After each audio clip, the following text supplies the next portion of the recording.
ಯಾಕೆ ಹೀಗೆ ಮಾಡಿದೆ? ನೀವೇ ಯಾಕೆ ಕಳ್ತಿದ್ದೀರ ಸ್ವಾಮಿ? ನೀವು ಅಳಬಾರ್ದು.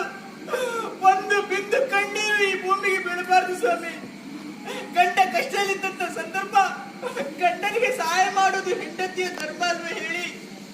ಆ ದುಷ್ಟನಿಂದ ನಿಮ್ಮ ಪಾಲಿಗೆ ಕಷ್ಟ ಬರ್ತದೆ ಎನ್ನುವಂತ ಉದ್ದೇಶಕ್ಕಾಗಿ ಮಧ್ಯಮದಲ್ಲಿ ಬಂದು ನಡೆದದ್ದು ಸತ್ಯ. ಆದ್ರೆ ನನಗೆ ಈ ಸ್ಥಿತಿ ಆಗ್ತದೆ ಅನ್ನೋದಾಗಿ ನಾನು ಯೋಚನೆ ಮಾಡಲಿಲ್ಲ ಸ್ವಾಮಿ. ಹೆಣ್ಣಾದವಳು ಬಯಸುವುದೇನನ್ನು ಹೇಳಿ? ಮುತ್ತೈದೆ ಸಾವು. ನಿಮ್ಮ ಜೊತೆ ಬಾಳುವಂತ ಯೋಗ ಭಾಗ್ಯ ನನ್ನ ಪಾಲಿಗೆ ಇಲ್ಲದಿದ್ರು ಕೂಡ ನಿಮ್ಮ ಮಡಿಲಲ್ಲಿ ಪ್ರಾಣ ಬಿಡುವಂತ ಯೋಗ ನನ್ನ ಪಾಲಿಗೆ ಸಿಕ್ಕಿದ್ದಲ್ಲ ಸ್ವಾಮಿ. ನಾನೇನು ಬದುಕುವುದಿಲ್ಲ, ನಾನು ಸಾಯ್ತೇನೆ. ನಿಮ್ಮ ಮಡಿಲಲ್ಲಿ ನಾನು ಸಾಯ್ತೇನೆ.